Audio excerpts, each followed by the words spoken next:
Confábulas, um podcast de histórias e reflexões.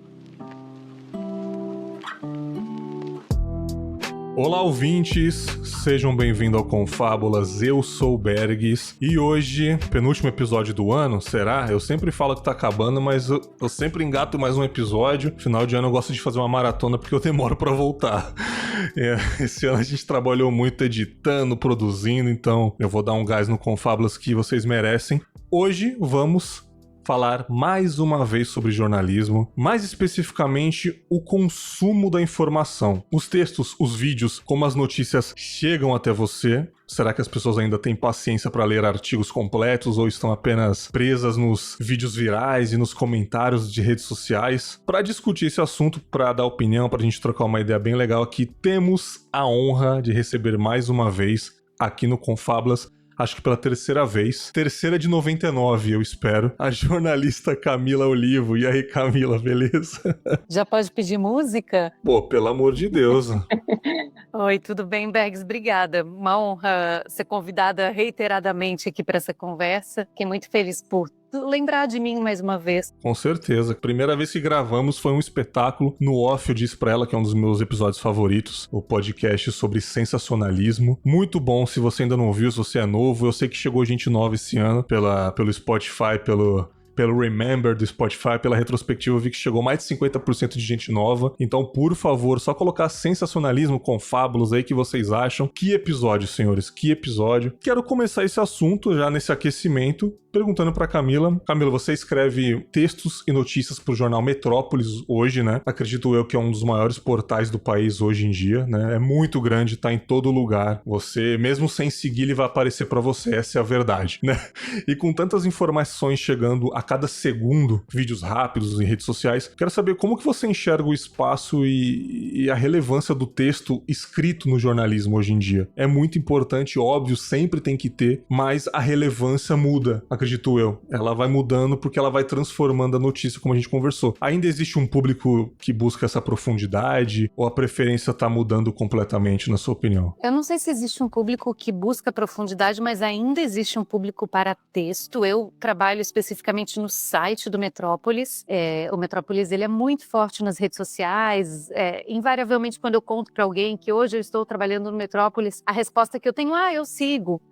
Eu vejo sempre nas redes sociais, então eu sei que grande parte do público do Metrópolis vem das redes sociais, mas a empresa jornalística, ela foi estruturada e ela continua tendo como seu carro-chefe o site. O site significa textos, né? São textos que são publicados ali. Então, ainda a gente tem audiência, como tu falaste, é um dos maiores do país. Eu mesmo, como editor, eu tenho acesso a números, a dados de audiência em tempo real, não só da que a gente chama de editoria, né, da seção que eu trabalho, que é a seção que cobre São Paulo. Também consigo ver a audiência de outras editorias, como saúde, celebridade, política, Brasil. São audiências, assim, inacreditáveis, que a gente não conseguia mensurar quando o jornal era no papel. No papel, a audiência antigamente, muito antigamente, era pela tiragem, né? Quantos são impressos. Claro que um impresso podia ser lido por 1 ou 10 pessoas, mas em geral era isso que se contava de audiência. Hoje a gente consegue ver e, eventualmente, assim,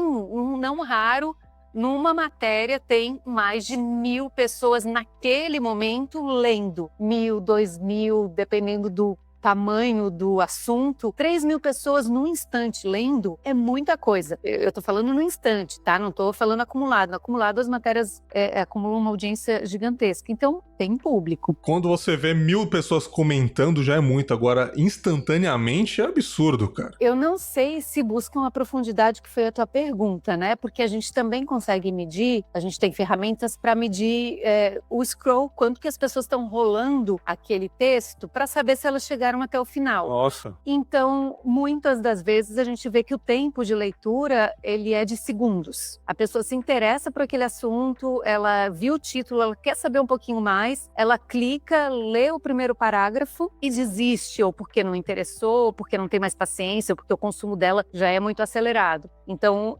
existe As duas respostas. Existe interesse pelo texto? Sim. Pela profundidade, nem sempre. Você acredita que tem uma estratégia, então, pro texto? No começo do texto já tem que ter alguma coisa chamativa, igual dos vídeos hoje em dia? Tem uma coisa que a gente aprende lá no primeiro semestre de jornalismo, quando a gente faz as primeiras aulas de redação, que se chama lead, que é o primeiro parágrafo da matéria. A gente aprende na faculdade, assim que incrivelmente se faz até hoje. No primeiro parágrafo, a gente deve responder as principais perguntas sobre o assunto: o que, quando, por que e onde. Nem sempre é possível, às vezes a gente deixa para responder o onde depois, por questão de texto, enfim.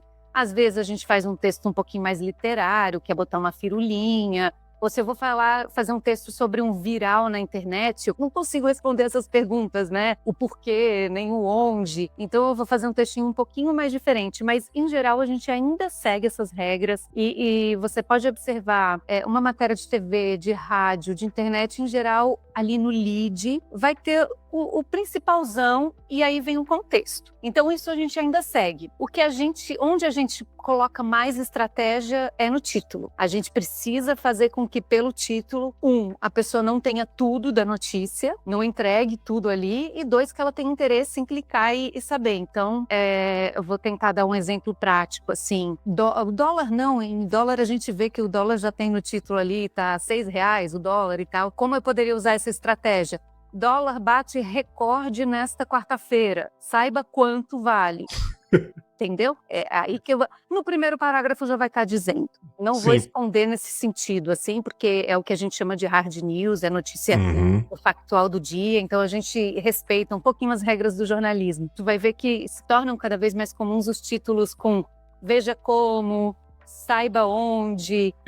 Entenda o caso. Entenda, ou cronologias de casos complexos, a gente tenta fazer um apanhadão e coloca, veja o passo a passo, saiba a cronologia. Então a gente coloca muita estratégia no título, com palavras que a gente sabe que rendem, que as pessoas têm curiosidade, que funcionam bem no SEO ali de Google, que o Google vai ranquear bem. O texto, nem tanto, sinceramente, assim, o texto nem tanto. O que a gente muda é de veículo para veículo, de mídia para mídia, né? Um texto de rádio, ele é muito parecido com um texto de site, muito parecido. O que isso quer dizer? É um texto curto, de consumo rápido, né? Um texto simples, com palavras muito coloquiais. No rádio a gente faz isso, né? Eu já trabalhei muitos anos em rádio, já trabalhei muitos anos em TV também. TV tem uma estrutura um pouquinho diferente, a gente tenta mesclar sempre, porque como precisa de muita imagem para cobrir o texto, não posso fazer um texto muito longo, sem interrupções de ou um repórter falando, ou um entrevistado, fica difícil na hora de editar. No rádio e no site a gente não teria essa dificuldade, mas a pessoa precisa pegar a notícia muito rapidamente. Então, o texto de rádio e site, eu considero eles muito semelhantes, eles são muito rápidos, muito curtos, é mais o estilo mesmo. O texto que a gente dizia na época que era o de revista, poucas revistas sobrevivem, aí sim é um texto mais longo, que é um pouquinho mais literário, é outro estilo. O público comprou aquela revista, acredito que é pra consumir num todo, né? Não comprou pra ler em pílulas, né? Eu acho que é diferente de uma matéria, por exemplo, né? É diferente de quando tu entra num site, né? Tu abre um site lá, metrópolis.com ou folha.com, tu vai ter, dependendo do dia e da hora, agora a gente tá conversando, acabou de ter um jogo de futebol, né? Talvez o episódio fique datado se eu disser quem ganhou e quem perdeu. Botafogo perdeu o Mundial, infelizmente. Eu tava torcendo Botafogo, ele merecia, mas enfim. Enfim, nesse momento vai ser uma manchete de esporte que vai abrir lá. Então o cara vai entrar lá para ver o resultado do jogo do Botafogo, porque ele estava trabalhando, não conseguiu assistir, e ele vai ter várias outras manchetes disputando a atenção dele, que são a do dólar, que eu comentei, que é de um crime, é de um caso de polícia, é de uma celebridade. Então não necessariamente ele abriu o site para ler sobre dólar, sobre celebridade, mas se tiver uma manchete chamativa, quem sabe ele não entra ali, né? Na revista, se eu compro uma revista Piauí, eu já sei mais ou menos o que eu vou encontrar, eu compro ela porque eu quero aquele tipo de assunto. Então você tem razão, assim, a revista ela acaba sendo um podcast, né? Um pouquinho mais nichado. A real é que o jornalismo também tem que jogar o jogo, essa é a verdade. Claro. A gente precisa de salário, né? A gente não pode trabalhar com a desonestidade, obviamente que não, e quando trabalha a gente descobre. O público descobre, né? Tanto que tem matérias até hoje que viram até meme, não preciso citar o jornal. Mas a gente tem que jogar o jogo. Qual que é o jogo? Como que é o consumo do momento? Eu tava falando com você no off sobre violência, sobre coisas relacionadas a sexo e violência. O que vende mais é o que é ruim, que é a violência, né? Sexo que é uma coisa, enfim, nossa, todo mundo faz, todo mundo um dia vai fazer e...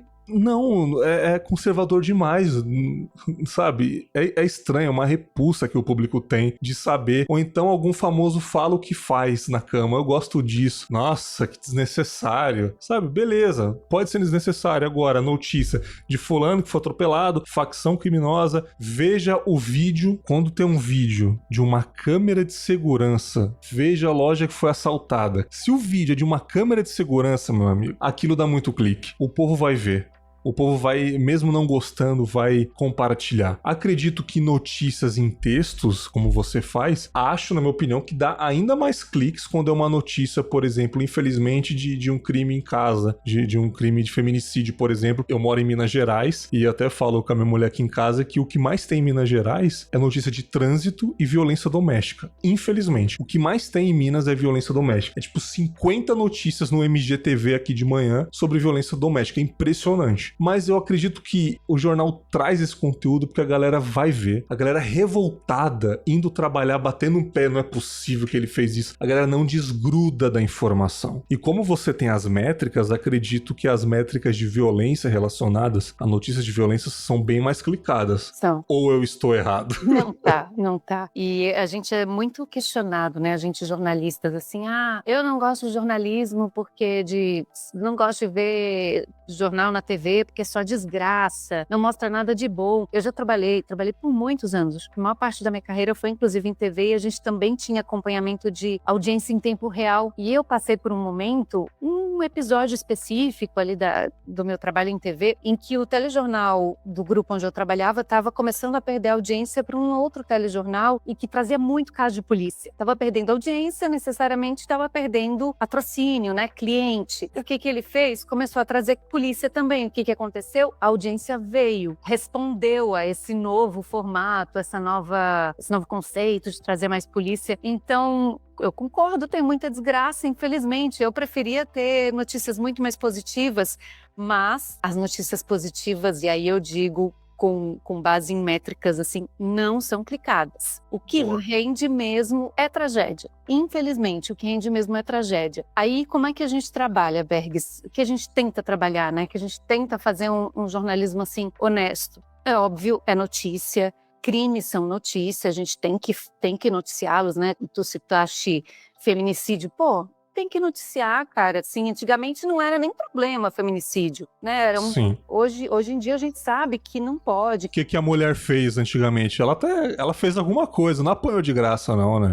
Exato. Então sim, a gente vai cobrir, independentemente de ter ou não audiência, é um caso, é um fato importante, tá ali. A gente tenta trabalhar concomitantemente com o que a gente sabe que vai dar audiência e com o que é de fato relevante, não querendo tirar a relevância daquilo. Claro. Mas, assim, notícias que sabemos que não vão dar cliques, mas que são importantes, a gente precisa dar um serviço. Olha, final de semana vai ter segunda fase da FUVEST. Quem que vai clicar? Um grupo muito pequeno, que é o grupo que passou para a segunda fase da FUVEST. É o público que tá nesse meio, é os estudantes, né? Não, e da segunda fase, menor ainda, porque é só quem já passou pela primeira, né? Mas tem que dar a notícia. O serviço, vai ter ônibus, não vai ter horário diferente, transporte público e tal. Isso é relevante, isso é serviço, a gente vai dar. Mas, ao mesmo tempo, a gente vai ter que dar lá o cara, infelizmente, o policial que jogou um entregador da ponte. Esse caso a gente vai dar, e aí, como ele dá audiência, a gente vai explorá-lo, ele com muito mais força do que a gente vai explorar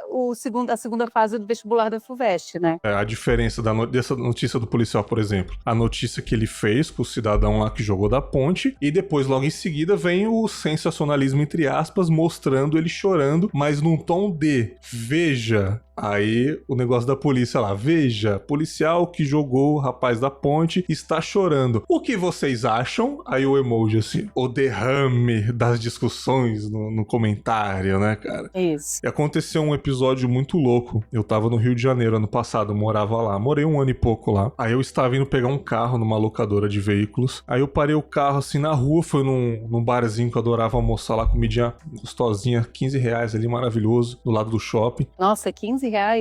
Periferia, né? Periferia mora no meu coração. Periferia, vocês são... Ó, um beijo pra vocês, galera da periferia. As tia cozinha muito. Aí eu entrei num bar bem humilde, assim, mas eu ia, tipo, pelo menos de 15 em 15 dias lá. Já conhecia a galera. Aí eu sentei com o meu PF pronto ali. Aí tava um áudio muito alto da televisão na Record. Acho que era o Tino Júnior lá, mostrando o tráfico lá, o movimento lá. Aí tinha uma notícia, tanto faz, de violência, só que tava muito alto, cara. Tava muito alto. Eu tentando almoçar e falando de tiro, gente que morreu. Ai, não tinha acontecido isso comigo ainda lá, sabe? Sempre tava... E assim, televisão em ambiente tem que estar baixa, cara. Pode ter um ambilight ali, mas o áudio não, pô. Aí eu levantei e pedi pra mudar de canal ou pra baixar o volume, cara. Aí os caras que estavam almoçando comigo, os caras não gostaram não, cara. Não gostaram não. Falaram, não, vai deixar aí, a gente tá vendo aí, cara. Eu falei, pô, abaixa só um pouquinho pelo menos. Não, vai deixar aí. Aí, pô, tava indo pro trabalho, eu não queria me estressar, né? Aí eu comi rapidinho, mas assim, só me alimentei, porque desceu horrível, assim. Porque eu tenho um sério problema de concentração, cara. Eu tô almoçando e tá alguma coisa aqui, ou então tô num transporte público, antigamente, e tem alguém ouvindo a música muito alta, eu não consigo me concentrar no que eu tô lendo mais, eu me concentro no som. Uhum. Então, ali eu vi que a galera tava, tipo, comendo, almoçando, não conseguia nem piscar vendo a notícia. E ao mesmo tempo dando opinião.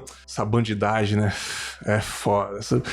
E o jornal alimentando o jornal. Olha lá, é um absurdo. Tem aqueles formatos do jornalista, que é o seu caso, que dá opinião, traz o texto, mas tem aqueles que depois da notícia volta pro estúdio pra eles darem a opinião deles. Porque eles são a voz do povo. Isso. Aí o Tino Júnior lá, gente, é um absurdo. Não dá, esse Rio de Janeiro é sacanagem. E ainda com aquela gíria carioca, pra dizer que o cara é do povo, o cara é da gente, e falando carioquês ali. Infelizmente, tem que jogar o jogo, né, cara? Você acha que ainda existe um tipo de leitor que ainda busca conteúdo específico? Você consegue ter essas métricas? Hoje tá muito abrangente, assim, cara. As pessoas buscam qualquer tipo de informação, as pessoas ficam muito tempo no site consumindo, ou são muito instantâneos, assim. A longevidade de alguns podcasts de nicho, por exemplo, me fazem acreditar que existem pessoas que buscam conteúdos específicos e que têm muito interesse. Aqui em casa tem um exemplo, né? Meu marido que não trabalha, não é jornalista, não trabalha com nada relacionado a conteúdo. Ele, felizmente, porque eu também gosto, ele gosta muito de assuntos de política internacional. Não tem nada a ver com a atividade profissional dele, não vai agregar no dia a dia e tal. E consome muito conteúdo de política internacional e aí podcast, e aí quando ele vai ver um site, ele assiste inclusive noticiário internacional para ficar por dentro e tal. Isso me faz crer que tem pessoas interessadas em alguns nichos de notícia, sim, né? Mas, no geral, as pessoas entram no site para ver um pouquinho de tudo, a gente entra ali no Instagram e vê um pouquinho de tudo mesmo, assim, sem foco, né? Sem foco. Eu mesma, quando entro no Instagram, eu acho que eu sou capaz de ficar 2 horas e eu não sei o que eu consumi ali. Eu não saio mais informada, mais inteligente, mais nada, mas eu passei 2 horas lendo coisas de todos os tipos, né? Instagram, ou seja, o X, né? O Twitter, o Threads, qualquer uma dessas redes sociais de consumo rápido. É de tudo. É de tudo. Eu nunca te perguntei isso, você como jornalista. Você consumindo muita notícia ruim e tendo que escrever, isso te afeta de alguma forma? Ou já te afetou? Hoje em dia você tá mais cascuda em relação a isso? Eu acho que me afeta de uma forma que me faz eu me tornar talvez um pouco mais insensível, mas eu vou explicar. Eu vou dar um exemplo prático que eu acho que é mais fácil quem tá ouvindo a gente entender. Recentemente, esse ano, a gente teve um caso de uma queda de um avião aqui na região da Grande São Paulo, um avião da Voités. Nossa. Muita gente morreu, foi uma grande tragédia. E eu estava de plantão naquele final de semana. Agora eu nem lembro se eu estava ou se eu fui escalada, porque era um assunto muito grande, né? Quando chegou, o acidente foi na sexta, quando chegou sábado, que a gente fez toda a organização ali da escala, quem vai para cada lugar e tal, os corpos ainda não haviam nem sido identificados, eles ainda estavam no local do acidente, eles começaram a ser levados para o IML em São Paulo no sábado pela manhã, uma tragédia sem tamanho, assim, inúmeras famílias ali na porta do IML esperando e tal. Nesse momento, se eu não for insensível, eu não consigo trabalhar. Perfeito. Então, insensível no sentido de você prática, temos que dar essa informação, eu tenho que orientar o repórter, vai para a porta do IML, faz isso e aquilo, chegou não sei quem, que fala com ele, fala, não fala, vamos ligar para a Defesa Civil. Tem que ser prático e trabalhar mesmo, assim. Então, me afeta. E aí, com notícias de crimes, acontece a mesma coisa. Em redação, a gente tem todo tipo de perfil de pessoas e, no final das contas, a gente aqui no Metrópolis, todo mundo em algum momento vai ter que lidar com notícias de polícia, porque elas são muitas e a redação não é tão grande assim. Tem pessoas que têm mais dificuldade de lidar, por exemplo, com notícias de violência relacionadas a crianças. Outras que têm muita dificuldade de lidar com notícias relacionadas a animais maltratados, como o caso daquele cão Joca que morreu num transporte de avião. Tem gente que não consegue, que é muito pesado. O que a gente faz? A gente redireciona para um outro colega e tal, dá, não dá. Às vezes vai ter que fazer. Não tem jeito. A pessoa vai escrever chorando. Mas tem que fazer. Mas quando dá, a gente redireciona, não é aquela coisa assim, você tem que fazer porque é o seu trabalho. Cara, a gente entende e tal. Eu sou uma pessoa extremamente emotiva, assim, eu choro demais, choro assistindo comercial, assistindo novela, mas eu não choro no trabalho, essas coisas não me pesam tanto na hora que eu estou fazendo. Eu tento ter um distanciamento ali profissional, mas eu chego em casa pesada. Pode ser que você ficou mais insensível mesmo, assim, com o tempo, né? Talvez, mas assim, eu chego em casa pesada, chego em casa exausta. É como se eu trabalhei 8 horas, é como se eu tivesse trabalhado 12, 14, dependendo do dia, do assunto. É puxado mesmo, assim.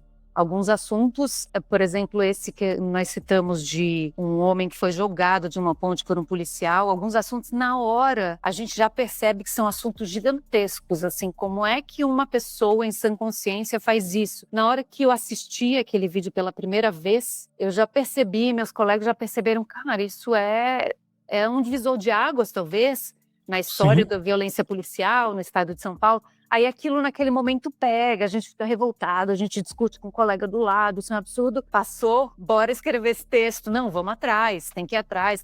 Então, assim, pega, mas não pega, sabe? E o tanto, nesse segundo semestre, pelo menos, que tanto de notícia de policial batendo nos outros, cara. O que tá acontecendo, cara? Assim, é inegável, todo mundo, por mais que vocês tenham outras vertentes ideológicas, vocês precisam saber que o policial, ele tem um psicológico abalado. Isso é fato. Eu não gosto muito de falar da minha vida, mas eu já tive 2 irmãos policiais. Sim, tive 2 irmãos policiais. Eu era muito pequeno, eu não lembro de muita coisa, mas assim, eu tenho histórias que eles eram completamente tantando as ideias. Entendeu? Eles eram da rota, inclusive, entendeu? Então, assim, e tenho outros pais de amigos meus que saíram da corporação depois que tiveram um filho porque eles morriam de medo de acontecer alguma coisa. Então, assim, é um psicológico diferente. Acredito que, cara, tá cada vez pior, seja por salário baixo, seja por inúmeras coisas, benefícios, ou a população também é um acúmulo. O policial faz merda, a população não respeita. Aí, quando ele tá agindo certo, a gente não acredita. Então, assim, é uma bola de neve. Aconteceu principalmente em 2016, quando teve aquelas greves dos policiais no Espírito Santo. E pasmem, eu morava lá. Então eu presenciei isso e a população odiou a polícia com todas as forças. E na capital, Vitória, a guarda municipal trabalhou. Não entraram em greve. Eles viraram heróis daquela cidade, porque virou um caos. Então, acredito que é um acúmulo de coisas. Por exemplo, o policial que bateu naquela senhora, que ela foi depois na Record, enfim. Aí ela falou, não, ele chegou todo agressivo e tal. Aí eu não sei se foi no Metrópolis ou em outro jornal que eu vi em rede social da câmera do policial. policial, que eles discutiram muito antes de fazer aquilo. Eles falaram, vamos apreender a moto do seu neto, vamos aprender a moto. E ele não queria dar. E o pai, então eu vou queimar a moto dele, eu não vou deixar não. E foi assim, minutos e minutos e minutos de discussão, até que o moleque xingou os policiais de lixo. Aí chegou mais viatura, com um superior dentro da viatura. Aí um dos policiais, ó, chefe, tá xingando a gente de lixo ali. O outro que não tava na situação, o superior, já chegou puto, mas ele não tava ali pra saber o que aconteceu. Aí chegaram invadindo a casa da senhora e empurrão, acabou machucando. Mas nos comentários e as pessoas, depois que vê o vídeo, já não adianta de mais nada. A senhora apanhou, porque a população também tá de saco cheio. Mas em outro lado também, esse caso voltando ao caso da ponte, né? Uhum. A gente, um dos repórteres com quem eu trabalho foi repercutir com políticos, enfim, inclusive políticos ligados à polícia, esse caso. E um deles falou assim para esse repórter, olha, não, esse caso realmente é um absurdo, eu já fui policial, não faria isso, mas tem que ver se esse cara que foi jogado da ponte não tem antecedentes criminais, porque se ele tiver, aí a população, o deputado, nesse caso era um deputado, o deputado falou, se ele tiver, a população vai dar razão pro policial, pode escrever. Então, dos dois lados, né, existe a população aí descontrolada, que também, eu lembro desse caso que tu tá citando, foi na cidade de Barueri, na Grande São Paulo, xingaram os policiais, maltrataram os policiais. Os policiais têm que estar preparados para isso. Tem. Né? Não pode simplesmente, quer saber, chutei o balde aqui, né? Então vou bater na senhora. Mas tem outro lado também das pessoas que defendem que os policiais realmente batam e sejam agressivos. Teve um caso de um senador do meu estado, de Santa Catarina, que chegou a tuitar que o policial fez pouco, não deveria ter jogado de uma ponte, sim de um penhasco, porque dentro dessa ideologia, a força policial é a que vai corrigir o Brasil. Dentro dessa ideologia, a polícia veio para limpar tudo de errado. E o cara que estava ali, se ele estava ali à noite numa moto, alguma coisa de errado ele estava fazendo. Mas ninguém foi atrás para ver se ele estava trabalhando, se não estava, se mora ali, se não mora, se de repente, sei lá, estava voltando da igreja ou do baile funk. Não importa, estava ali à noite, alguma coisa ele fez para merecer ser jogado da ponte. Então, tem também um discurso e uma ideologia que favorecem e que põem um pouquinho mais de lenha na fogueira nessa pressão que os policiais já sofrem, né? Vocês têm algum tipo de filtro de comentário pra excluir coisas mais agressivas? Ou vocês precisam de todo tipo de comentário para poder fazer uma filtragem, uma pesquisa, enfim? Como eu te falei, eu trabalho no site. Eu não tenho expertise das redes sociais. Existe uma equipe que cuida das redes sociais. Mas o que eu sei é que não. Qualquer comentário tá ali, comentário que você quiser botar, vai entrar. Positivo, negativo, tanto que vira uma briga às vezes nos comentários, né? Não tem filtro. É só isso que eu consigo te responder, assim, realmente não tem filtro. Quanto mais comentário, mais engajamento, mais a rede social vai ranquear, melhor a rede social vai ranquear aquele conteúdo, né? Então, comentários, independentemente se são positivos, agressivos, negativos,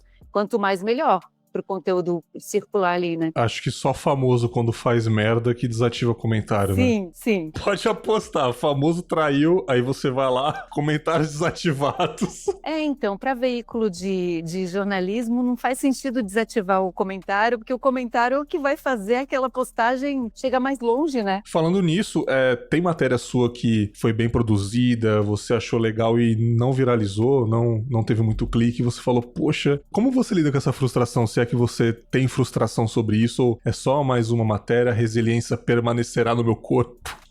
Então, a gente, quando eu, pelo menos, né, na minha experiência em redações, um dos primeiros aprendizados não tem apego. Boa! Não tem apego aos textos, porque, primeiro que eu comecei trabalhando em TV, então uma matéria minha podia nem ir ao ar. Mais uma vez, eu gosto de dar exemplos práticos. Eu amo. Eu passei o dia inteiro na rua fazendo uma matéria sobre o aumento da passagem de ônibus. Não, eu exagerei porque esse é um assunto que sempre entra, né? Um assunto sempre aumenta. Não, e sempre entra porque é realmente muito importante, impacta muito a vida das pessoas, provoca manifestações, protestos. Exagerei no assunto, mas vamos lá dar um exemplo de um assunto um pouquinho mais ameno. Sim. Passei o dia inteiro falando sobre uma espécie rara de uma árvore que foi plantada na praça central da cidade. Essa árvore veio trazida da África do Sul e tal, uma matéria super linda, super legal. E nesse dia morre uma pessoa muito importante. Minha matéria era pronta. Sim. O telejornal das 7 da noite, ele vai virar todo para falar sobre a vida dessa pessoa. Minha matéria já era. Nossa. E ela já era num nível assim, vai para o lixo mesmo. Um lixo virtual, porque não dá para passar amanhã de manhã, porque isso aconteceu só hoje, então ela só valia para aquele jornal à noite. Então isso acontece aos montes, assim, todos os dias, porque tem coisas que acontecem em cima da hora que precisam derrubar aquelas que não são tão importantes. Então a gente aprende a não ter apego. A gente fica triste, fica arrasada, fica puto. Imagino. A gente reclama com o editor, pô, não tinha 2 minutinhos para passar minha matéria, mas no fundo a gente tem que lidar ali com o desapego mesmo. Sim. Eu, pelo menos, sou um pouco mais tranquila com isso. Tem gente que sofre um pouco mais. Cada um, né? Imagino que na redação é uma discussão danada, Essa pergunta eu tô fazendo recentemente pras pessoas e nas discussões porque não tem como fugir, que é IA. Uhum. Vocês estão usando de alguma forma isso dentro da redação para te auxiliar, para render mais, para ter mais ritmo de workflow? Vocês estão usando, isso já está implementado na empresa? Na redação onde eu trabalho só de forma individual e pessoal. Ah, tá. Então, não tem uma política, não tem uma ferramenta que todo mundo usa, e eu tô falando da minha experiência atual, né? Pontualmente de onde eu trabalho. Uhum. Então, individualmente ou pessoalmente, muitos colegas usam inteligência artificial para fazer transcrição de áudio, até para às vezes algumas edições, para transformar tabelas em textos, para encontrar assuntos dentro de documentos gigantescos, mas aí são decisões individuais de cada repórter, ele tem facilidade, tem dificuldade, ele acha melhor. Não tem uma política relacionada, ainda não tem uma política relacionada à inteligência artificial na redação de São Paulo do Metrópolis. É o que eu falo, eu uso porque a empresa implementou, mas me preocupa. E porém, por que preocupa? Porque pode substituir muitas funções, ao mesmo tempo que a gente tem que se adaptar a elas, mas até onde isso vai. Então, eu acho que pode substituir muita coisa que a gente faz num mundo cheio de ansiedade, a doença do século aí. Acredito que em toda profissão, muitas profissões, não vou falar em todas, muitas profissões vão sofrer com isso se não tiver a adaptação e se tiver um consenso no futuro que, peraí, cara, ou a gente pisa no freio com essa evolução até ter uma regularização, ou a gente vai pro saco. Essa que é a real. E falando em preocupação, como que eu posso dizer? O hábito de consumo de notícias te preocupa atualmente? O consumo vago das pessoas, ou realmente você é uma pessoa que só faz o seu trabalho e não quer pensar nisso? Eu acho que as pessoas, elas não consomem notícias. Assim, as pessoas, e olha que eu circulo em uma bolha, né? Tenho grande parte dos meus amigos é jornalista, esses, claro, consomem notícias. Os nossos encontros são um saco. A gente fala muito sobre notícias, são chatos demais. No happy hour aí fala de notícia. Chato, né? Não, nem sempre. É um pouco de brincadeira com um pouco de verdade. Mas fora dessa bolha, assim, dos jornalistas, as pessoas não consomem notícias, elas consomem coisas muito relacionadas aos seus nichos, né? E a gente já conversou sobre isso, que eu acho massa, acho legal, consumam mesmo. Acho que a gente sempre precisa ter um nicho, alguma coisa que a gente tem alguma paixão de consumo, assim. Mas, no geral, todo mundo deveria estar por dentro do que está acontecendo na política, minimamente. Eu não gosto de política. Mas, cara, política é a tua vida. Eu não gosto de política, mas eu tô organizando um protesto, porque na escola do meu filho... Isso é política, cara. Pô, gente... Se tu tá preocupado com a merenda das crianças da tua escola e tá organizando um abaixo-assinado que seja, ou uma reclamação no grupo de WhatsApp, uma movimentação ali, isso é política. As pessoas têm uma visão um pouco deturpada sobre o que é política, né? Então, minimamente, as pessoas deveriam consumir política, economia, o básico, assim, para entender um pouquinho os rumos do pouco dinheiro que a gente tem para poder opinar. E as pessoas não consomem, assim, eu tenho o meu círculo de amigos, de amizades, pela minha trajetória de vida, é um círculo de amizades com curso superior, de pessoas super bem informadas, bem colocadas hoje, né? Até porque eu já tô mais velha, deu tempo de as pessoas terem uma carreira, bem colocadas no mercado de trabalho, mas muito pouco informadas para fora do ambientinho delas, assim, muito pouco informadas. Invariavelmente, não é raro, assim, eu conversar com uma amiga pessoal que cresceu comigo, que teve a mesma trajetória, uma trajetória parecida com a minha educacional, e a pessoa sabe o que está acontecendo, não está nem aí, assim, eu não consumo política, desculpa, eu não consumo notícia mesmo. Não. Eu Ai. fico um pouco incomodada. Respeito, acho que as pessoas são inclusive muito mais felizes, mas não é possível que a gente queira exigir, que a gente queira mudanças, que a gente queira reclamar se a gente não entende como as coisas funcionam, né? Informação é ouro, né? Eu acho que felicidade não é tão importante assim às vezes, cara. Eu acho que às vezes a gente tem que ficar um pouco triste, mas se orientar das coisas. Essa é a real, entendeu? Ser aquele macaquinho que fica batendo no prato, sabe? Felizão e não sabe de nada. Na minha opinião, são pessoas que, como que eu posso dizer? Elas não querem se envolver. Essa é a real. É verdade. Eu não quero me envolver com o que tá acontecendo. Isso eu acho até pior. Entrevistas de podcast no YouTube mesmo, assim. Cara, ai meu Deus, que raiva, cara. Quando algum artista vai num podcast, aí vem algum negócio de política, o filho da mãe sempre fala a mesma coisa, cara. Cara, top 10 frases de 2024. Quem me conhece sabe. E também tem essa. Um lado me chama de isso, o outro lado me chama daquilo. Mas eu não sou nada, eu não sigo nada, cara. Aí o outro cara pega e fala: não é, cara? Qual que é o problema? O problema é que tu vai ter que votar, igual ao lado A e o lado B, quem se diz desse lado que, enfim, não quer se informar muito, vai ter que votar também. E se não tiver bem informado, vai ser manipulado. Sim, mas a questão é o seguinte, Camila. Não, eu tô concordando contigo, tô falando então, qual é o problema, né? A pessoa pode chegar no dia da eleição e votar em branco. Chegou. Mas o dia a dia dela já mostra quem ela é, cara. Já mostra. Se ela anda com tal pessoa, se ela consome tal coisa, já mostra que lado que ela tá. Não tem como ela não ser nada. Só que a pessoa vai num programa ao vivo com medo de se expor, enfim. Pelo menos fala no começo, não quero falar disso. Mas quando chega essa pergunta e fala, uma galera me chama disso, outra galera chama daquilo, eu tô tranquilo que eu não sou nada. Cara, isso me brocha de uma maneira, não tá de fechar o navegador. Fecha. E, cara, porra, não é, cara? Fecha, né, Bags? Pô, toma coragem, caramba, né, cara? Vamos parar de dar audiência, né?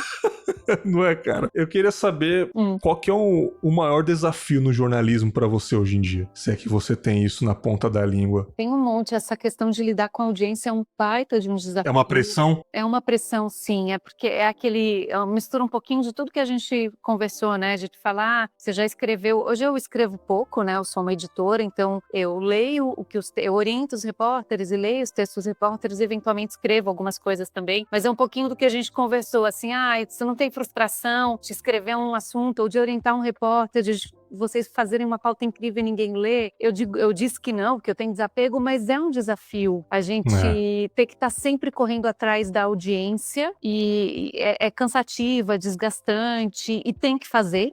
A gente tenta fazer os dois, né? Fazer a matéria da árvore bonita que veio da África do Sul e espremer as matérias de polícia ao máximo, porque tá todo mundo querendo ler.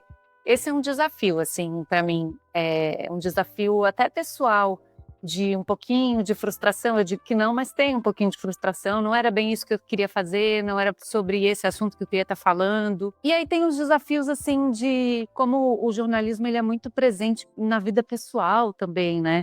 Notícia está em volta de mim o tempo todo, aí são desafios de descanso, de não conseguir separar um pouco as coisas, de estar sempre ligada, sempre meio pilhada. Aí é um desafio que não tem tanto a ver com o jornalismo, mas tem a ver com como o jornalismo entra na minha vida pessoal. Não foi isso que tu perguntou, né? Ótimo. Velho mesmo. Você tem folga? Não é literal, mas você tem folga na sua cabeça sobre isso? Ou você sempre anota coisas? O que eu faço? Eu tenho folgas, né? Trabalho muito, a gente faz muitos plantões, mas a gente, obviamente, tem folgas.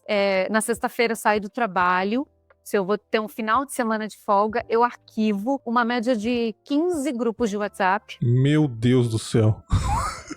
Não arquivo todos, tá? Às vezes eu penso, se chegar uma notícia aqui, só eu que tô nesse grupo, algum grupo de notícias que sei que meus colegas não estão, sei lá, chegou alguma coisa importante, não arquivo todos. Então arquivo, mas eu não deixo de ver. Eu sei que em algum momento do dia eu vou lá na pastinha de arquivadas, vou ver se alguém botou um arroba para mim. Então eu tento desligar, mas não desligo totalmente. Eu entro em sites de notícia, eu assisto telejornal, tento lidar com isso de uma forma mais tranquila, assim, mas eu não chego na segunda-feira Eu chego descansada, mas não totalmente desinformada. Só desligo mesmo se eu for tirar férias para um lugar que não tem internet. Só. Ah, você faz isso? Você é a Jujute por um mês? Não, eu tô falando só desligaria. Já fiz isso, já fui para a Amazônia, por exemplo, 2 anos atrás e não tinha internet. Aí, de outro jeito, desliguei numa boa, assim. Ah, tá. Não é intencional. Não tenho isso, assim, todo ano eu preciso tirar férias num lugar sem internet, até porque é cada vez mais caro ir para um lugar sem internet, porque eles são muito distantes, né? São poucos, a gente vai contar no dedo onde que não vai ter internet hoje. Uhum. Acho que nem na Amazônia tem Starlink, a Amazônia inteira, né? Praticamente. Mas é difícil desligar. Assim, se você pudesse escrever, por exemplo, sobre qualquer tema sem limitação, num futuro onde você possa escolher o que falar, possa escolher o que noticiar, qual que seria o tema, assim, preferido pra você? Crime. Crime, claro, polícia, segurança. Eu gostaria muito de trabalhar com política internacional, com assuntos internacionais, gosto muito. Você morou fora, né? Pra quem não sabe. Eu Camila morei Olivo. fora, trabalhei 2 anos em Pequim, na China. Eventualmente trabalhei com esses temas na minha carreira, há pouco tempo, né? O último lugar onde eu trabalhei foi a CNN. Eu tinha um podcast por algum tempo de política internacional, foi super legal, gostava muito desses temas. Ai, saudades. Se eu pudesse, eu trabalharia com isso. Assim, dentro desse tema tem assuntos insuportáveis, tem crime, tem tudo. Então, se eu fosse nichar mais ainda, eu ia gostar de falar mais de cultura dentro de políticas internacionais. Eu gosto muito de um assunto que se chama soft power, que é como os governos tentam ganhar corações, né? Mentes e corações, é assim que na teoria é vendido esse conceito de soft power. Gosto muito de analisar isso, como que os países estão se colocando nesse contexto global, usando soft power. Esse é um assunto que eu amaria trabalhar. Camila, você precisa urgentemente fazer um podcast, cara. Eu vou conversar com seus superiores. Quem sabe, não é um... Eu hoje trabalho em Metrópolis, né, como eu falei, para quem não conhece um pouquinho da minha trajetória, eu sou editora do portal Metrópolis, da editoria de São Paulo, a gente cobre tudo que é relacionado a São Paulo, tudo, a gente chama cidades, né, então a gente cobre ônibus, cobre a política que é feita na Câmara de Vereadores, na Assembleia Legislativa de São Paulo, no Palácio dos Bandeirantes. A gente cobre cultura de São Paulo também, então um pouquinho de tudo de São Paulo, mas só São Paulo. Por exemplo, internacional, tô fora. E texto, a gente tenta ser um pouquinho mais multi com os repórteres. A gente fala, vai lá, quando você for lá, já grava um vídeo. A gente publica nas redes, mas como não é exatamente o foco do meu trabalho, a gente acaba fazendo mais texto mesmo. Mas a nossa redação aqui em São Paulo tem crescido desde que eu cheguei lá. Ela já dobrou de tamanho, os projetos futuros podem incluir podcast, podem incluir vídeo também, tem coisas bem legais para chegar no Metrópolis São Paulo ano que vem.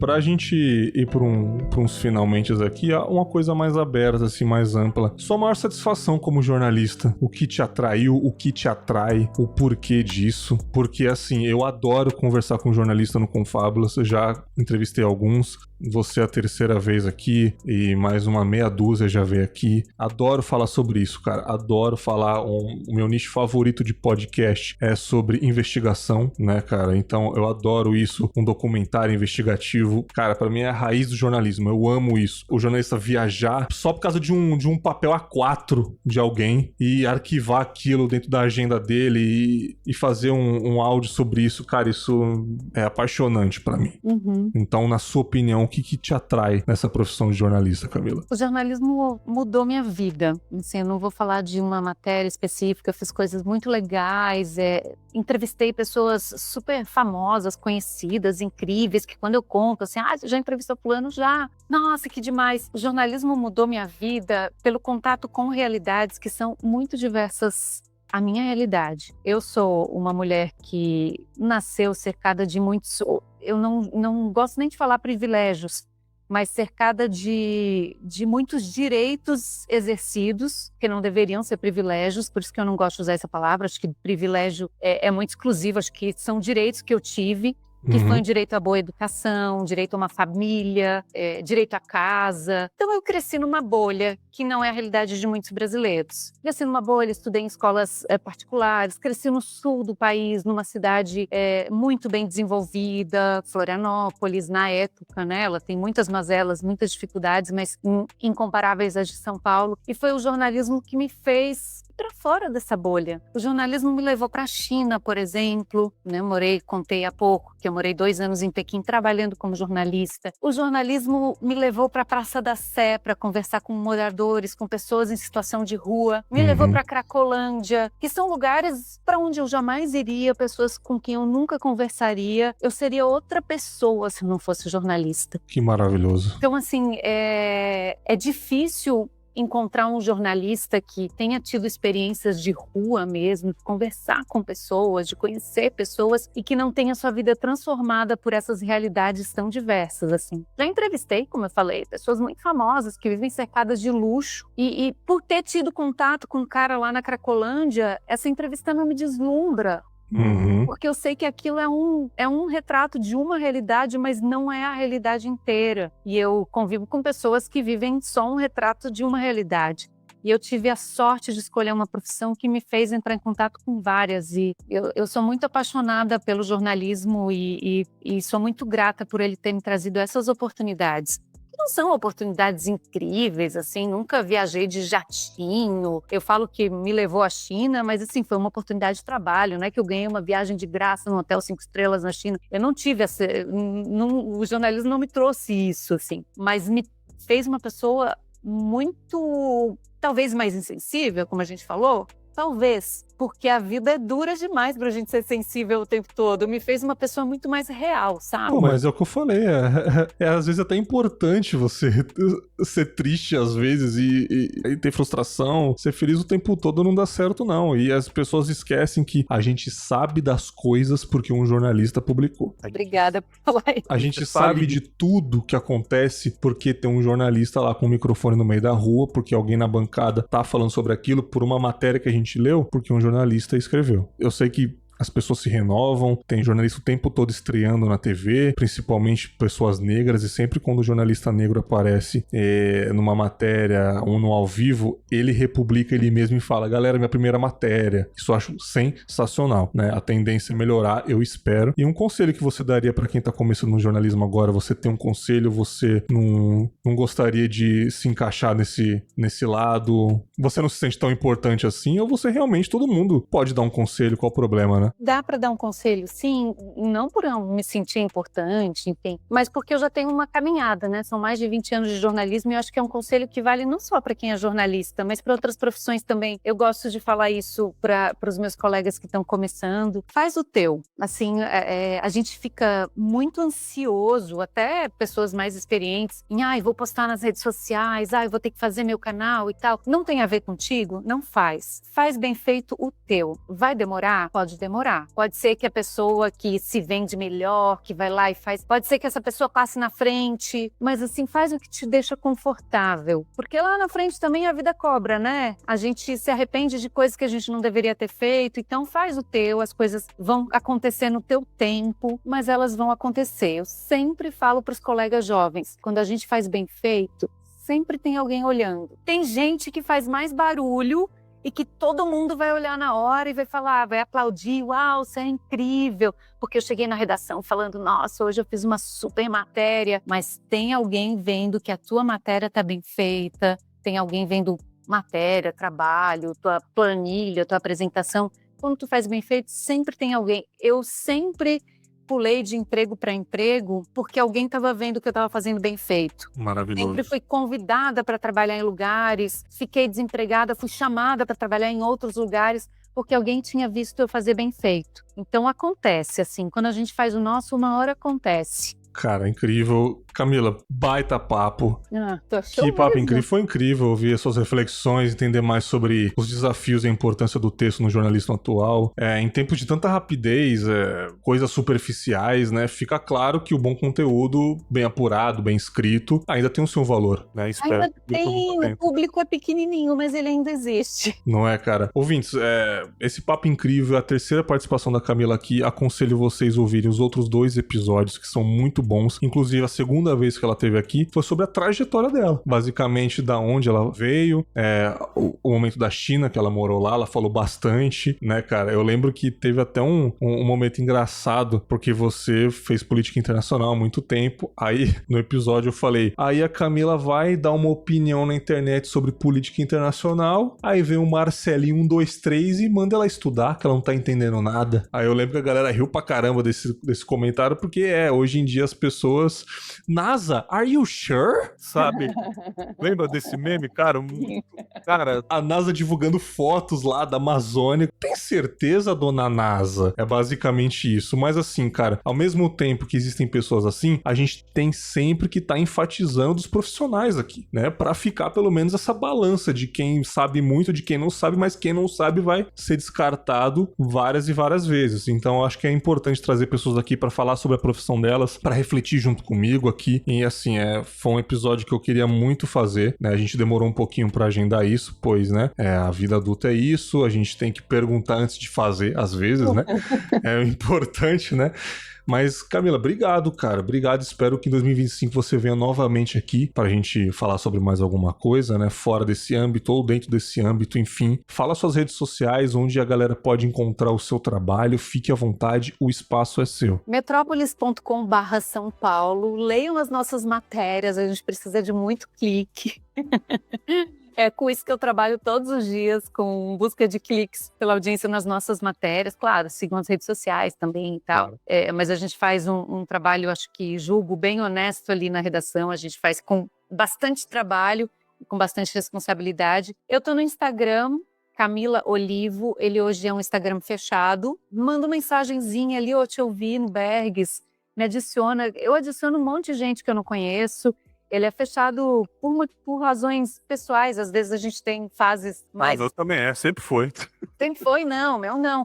Meu não, às vezes eu quero divulgar um trabalho, às vezes eu quero postar lá, quero que todo mundo veja e tal, tem fases, né? Hoje ele tá fechado, mas manda uma mensagenzinha ali no inbox, eu vejo, adiciono, ou no LinkedIn, se preferir também, você vai me achar fácil como Camila Olivo, que é O-L-I-V-O. Maravilhoso. Ouvintes, gostaram do episódio? Vão lá, siga a Camila, siga o trabalho da Camila, leiam as matérias lá no Metrópolis São Paulo. E galera, nos vemos ano que vem, se não tiver mais um episódio aqui, né? Ainda estou vendo aqui. E foi um ano muito desafiador pra mim. Se tiver mais um episódio de encerramento, que ainda estou combinando de reflexões desse ano sobre os meus conteúdos, sobre a produção, mas foi um ano muito desafiador, né, cara? Vim pra Minas porque Patrícia passou num concurso aqui e eu vim com ela, mas assim, foi muito legal, finalmente trabalhando com o que eu gosto, que é produção de podcast, uma coisa que eu batalhei muito pra fazer. Com a melhor coisa do mundo, eu acho que, vamos mudar, né? A melhor coisa do mundo é ser marido do troféu. Eu espero ela de avental, coloco os cachorros em fila e falo, ó, galera, como combinamos, hein? Aí ela chega, oi mamãe, é assim que eu sou todos os dias.